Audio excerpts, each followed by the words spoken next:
Welcome to another episode of On the Way Home.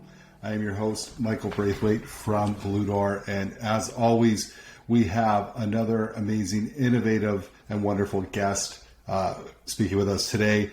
Before we get to that wonderful guest, just want to let you know, as always, some of the cool stuff happening at both Blue Door and, of course, the Canadian Alliance to End Homelessness, our partner in this podcast. Blue Door right now, lots of great things happening.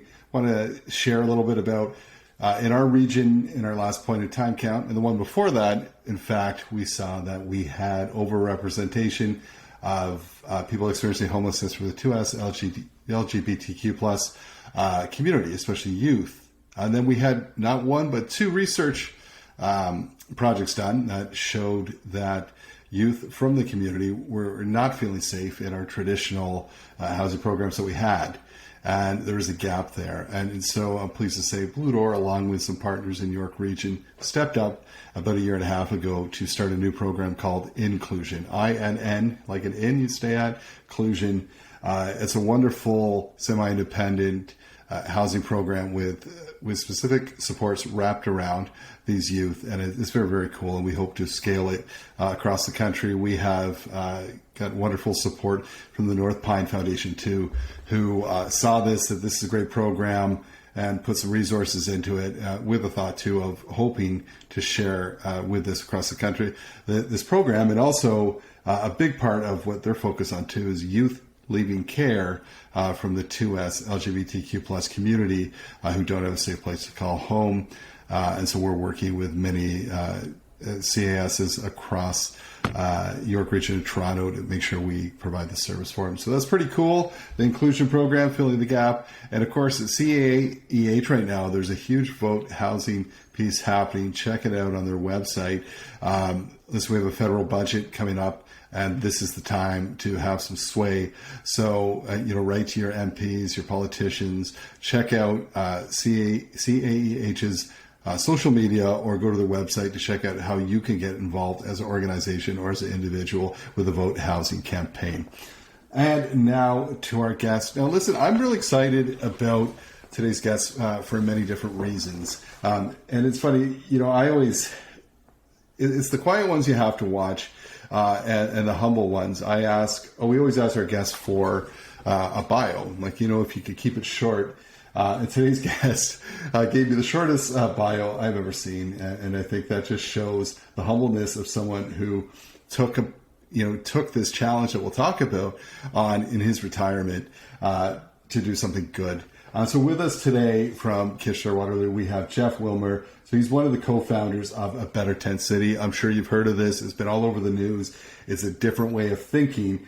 Jeff is a former city planner and was the City of Kitchener CAO until retiring in 2017.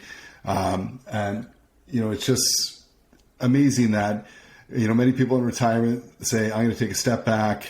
I'm going to relax and, find all sorts of enjoyment in life. Jeff has found his enjoyment through being a co-founder of A Better Tent City, and I think it's amazing and inspiring. Jeff, welcome to the show.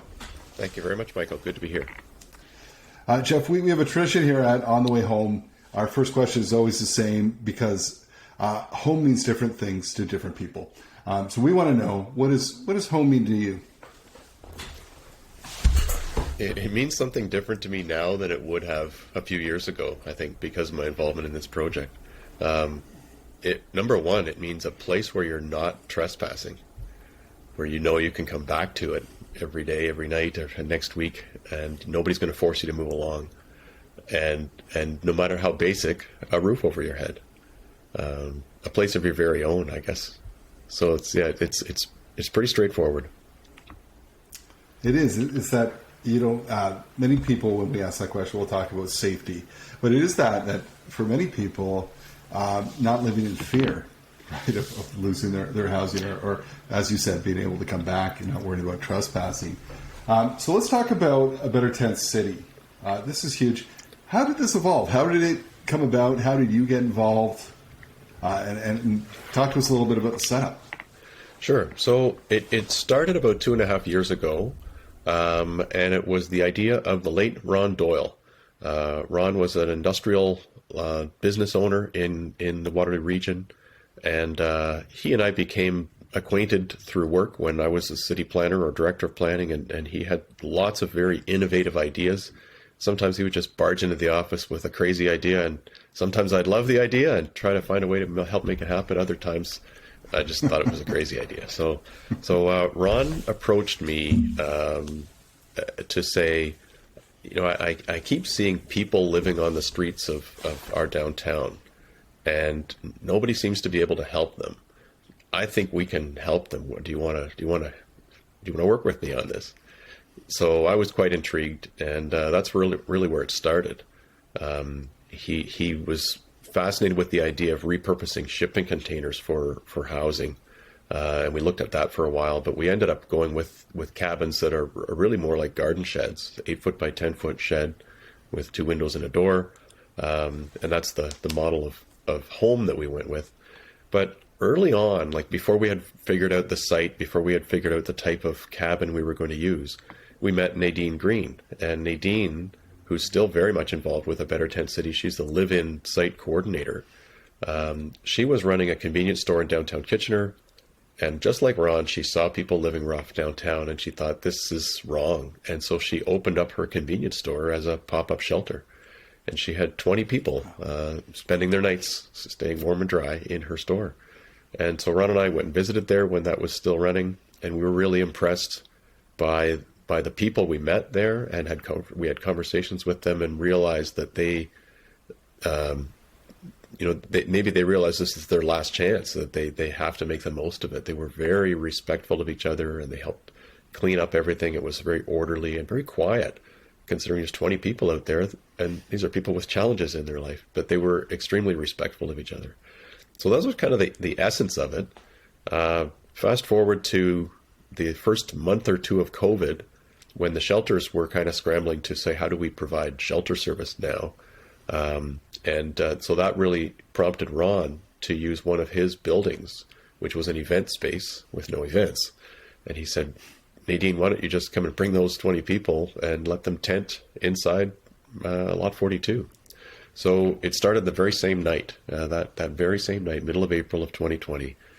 Nadine brought people that she knew who were living rough, and we got nylon tents, and they started an encampment indoors where they had access to a kitchen and a washroom, and they were not trespassing.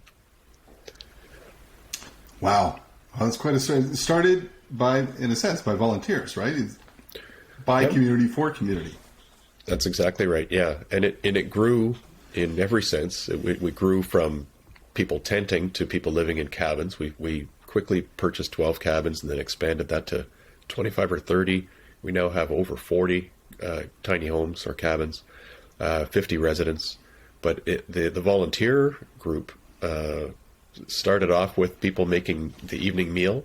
Like the residents were responsible for their own breakfast and lunch, but volunteers would cook a hot supper for the whole community every single night, and that's been going on for close to 2 years now. St. Mary's Church and Father Toby Collins jumped on board, and their parishioners did fundraising and purchased another dozen cabins or so. St. Mary's provided an outreach worker that was pretty much full-time, dedicated to A Better Tent City. All kinds of volunteers, people who do construction and maintenance and help out on site, and all the volunteers develop connections with the residents because they're working side by side, and the residents want to help out as well. And those become really meaningful connections. It changes everybody, I think. The volunteers get a new perspective on how life can go sideways for somebody. And the residents, and they voiced this, they realize that not everybody has given up hope on them. There are people who care. Yeah, and that could be a real difference maker too, is that hope when someone actually sees you as the person. When we talk about people experiencing homelessness, the reason we say it that way is see the person, not the situation, right? And it sounds like the volunteers are seeing the people, and the people experiencing homelessness are seeing people in the community that care. And wow, what a difference. So let's talk about the community. What has the response been? Because I'm sure it's not, it's a mix, right? Yeah, it's been mostly positive. We've had quite a bit of positive media coverage, starting with the local media, but more recently even national coverage. So I think that helped, that the first sort of awareness that the broader community of Waterloo Region had about this was from local TV, local radio, local newspaper, and it was very, very positive coverage along the ideas that, here's an innovation. It's helping people that weren't being helped by the other systems that, or the other, facilities and services that are available in the city. So I think that positive media attention helped. There was a bit of pushback from the immediate neighbors. We were in an industrial area, and there was a few businesses around that did find that there was, some trespass, vandalism, and theft. But they learned to coexist, and Ron had a charming way of managing that with them. That they realized that the individuals are better off with the support that they get at a Better Tent City, and that it's a sort of a small price to pay for local businesses. But what we have noticed from continuing conversations with those businesses, because we've relocated twice, and we're now back to that same area, different property. But one of those businesses commented that over time, the unwanted activity has declined noticeably, and in these recent months since we relocated there, it's been significantly less than it was in the early days. So I think that speaks to how much more stable the lives are of the residents, that they can participate in society in a cooperative way rather than inflicting damage or trying to express the frustrations by doing vandalism or those type of things. So that's an encouraging sign. I mentioned we relocated twice. In the middle of all that, the City of Kitchener helped us out by providing an interim property, which is in the winter season it's a snow dump property, but in the summer it was available. So we moved there in June and stayed till the end of October. There was some pushback from a residential neighborhood not too far away. It was 600 or 800 meters away, I think. And they were quite concerned as we first moved in. But after we had been there a short time, like even a couple of weeks, a couple of months, the residents realized that their fears were really not being brought to reality, that there was very, very minimal unwanted interaction. And when there was some, it was fairly manageable. So that was a reasonably positive coexistence as well. Yeah, I imagine that the stigma that's there, that they're thinking this might happen and this might happen, like, the NIMBYism. And you're right, as soon as they see, hey, we coexist, listen, people experiencing homelessness are people just without a home. So there are neighbors who are neighbors without a home, right? For sure. Now, you touched on moving a little bit. I imagine this is a massive undertaking with all the cabins now and all the different moving pieces. What have some of the challenges been? Yeah, so it's interesting because actually moving the cabins is extraordinarily simple. That they're you can put 3 of these cabins on the back of a flatbed truck and move it across town, plunk it down, and the person who woke up in that cabin in the morning can settle down that night in their own cabin on a different property. So moving 42 or 43 cabins, that happened in a matter of hours, and they were able to be used again. And packing was easy; you could leave everything in there. So the challenge was really getting the services to the site. Quite expensive to get power to each cabin, and we used a generator in the early days to keep them warm at night in November, early December. And it took us a while to get sanitary sewer and water, and then have toilets and showers and laundry hooked up, which has just recently happened. So it was challenging for us. We were more than 3 months on the new property before we actually had running water. So it was very challenging. And people from the church were shuttling residents back and forth to the church to have showers there. So again, volunteers stepped up as they have throughout this whole program. Wow, that is amazing, and it's interesting, right? Because when you think there's a school of thought around encampments, and many people even in the sector would say, why are you encouraging people to live, in a sense, in an encampment rather than trying to find them more permanent housing? But of course, you prove it here. This is community involvement. It seems like it's thriving. What are your thoughts around that? Is around maybe some naysayers or encampments in general? Yeah. So, I think in an ideal world, we wouldn't need something like a Better Tent City, that we would have affordable, supportive housing that meets the needs of everybody. And I think, there's encouraging signs that more affordable and supportive housing is being developed, but it's going to take a while. And so in the meanwhile, I think we do need a variety of innovative approaches to serve people with different needs. The shelters locally do a terrific job, and many people get a lot of benefit from staying in the shelter until they can be matched up with housing. I think what we're finding at a Better Tent City, though, is these are the people who were unsheltered, right? They either could not or would not use the shelter system. Many of them had been restricted from the shelters because their conduct was just too disruptive to the other people at the shelter, and some had different reasons for not wanting to go to the shelter. They may be have been victimized there before and don't want to risk being victimized again.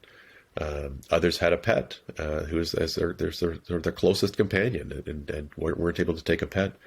And there aren't very many shelter options for couples in Waterloo Region. And so a Better Tent City seemed to be a place for people who used to be unsheltered and living in isolation, now have a home and a community and a family. They're no longer isolated, and they're actually benefiting greatly from that community that's taking shape there. And they're contributing to running it because we have very few staff. It's run by the residents themselves together with the volunteers. It's so important what you said there, and I think many people don't understand that about the importance of community where you're living, right? And we've seen this before. So where I work, Blue Door, sometimes in the past we thought we just need to get people housing, but if you thought about that person that was in say our men's emergency housing, Porter Place. So I've been there for a month. I've got 25 buddies. That's my community. I have staff that care about me. I get a meal every day. And then you put me in housing on my own, and I don't have that sense of, I've lost that sense of community. So I sabotage that because home is more than just a physical place, right? It is about community, and you've created that in a Better Tent City. What are the residents saying? Like, what is some of the feedback you're getting from people living there? Yeah, the residents are really pleased with their new lives. That most of the residents have been there since the beginning. Once they come, they find that this is a good place for them, and their lives are becoming more stable, more hopeful. And so, on any given day, there's going to be some conflict, either resident to resident or arguments with a neighbor or with Nadine. That's all part of real life. And so we work through those and manage those as best we can. But by and large, the residents are really pleased with it, and we're also trying to improve facilities and services as we go, so that we can do more to help them get their lives back on track. It is an incredible undertaking and very inspirational, I think. And you'll see others saying, "Hey, wait a second! Instead of trying to clear this encampment, why don't we make it better? If this is what people right now need." And you talked about people that may not feel safe, that may not be welcome, of course, right now, but for different reasons in your traditional shelter systems, pets, couples, etc., finding the gaps. What are your hopes for the future of a Better Tent City? So right now, we've had our hands so full with just getting set up at this site. Like, as I mentioned, we moved there late October. Here it is late February, and we don't yet have a kitchen, right? So we're glad we've got toilets now up and running. It was a cold winter for portable toilets. So toilets, showers, laundry facilities are up and running now. Facilities-wise, having a proper kitchen and dining hall and a lounge, a place where the residents can interact, and it's an indoor spot, that'll be a big deal for us. And that's really where the most meaningful interactions between volunteers and residents take place as well, is over meal preparation. When the residents are involved in that, or clean up afterwards, that those conversations that happen are pretty key things. So the services, many of the services are provided on site, already existed in Waterloo Region. It's just that a Better Tent City has made it more effective or more efficient for service providers to find people living rough. Sanguine has a mobile health bus that comes to the property twice a week and stays for 2 hours, and the practitioners on the bus know the residents by name and vice versa. There's a relationship of trust that's developed, which is not easily done. The food bank has supported us well. Outreach workers, harm reduction supplies, all of those things happen on site. So I think where there's an opportunity for us to grow, particularly once we have a good sort of kitchen dining facility and some indoor space, will be more with counseling. I think there's a need for trauma counseling, different type of addictions support and counseling, over and above what we're already doing with a methadone treatment program. So I think that that it's the services and the counseling that are the next big opportunities for us. Well, that's incredible. And so let's talk about if listeners want to support, get involved. Maybe they may not be from Kitchener-Waterloo. What can people do? Yeah, so, I think people that want to support us a lot become volunteers, and many have been very generous with financial donations. Individuals and businesses that have helped us do construction and moving and those type of things. So there's a lot of ways that the community has embraced this concept, but we've really been impressed by people's generosity with financial donations. And when we're writing thank you cards, I was struck by how far afield people are. I thought that this would be, very much focused in Waterloo Region, but there's people from all over Ontario and even into the United States that have made significant financial contributions to this.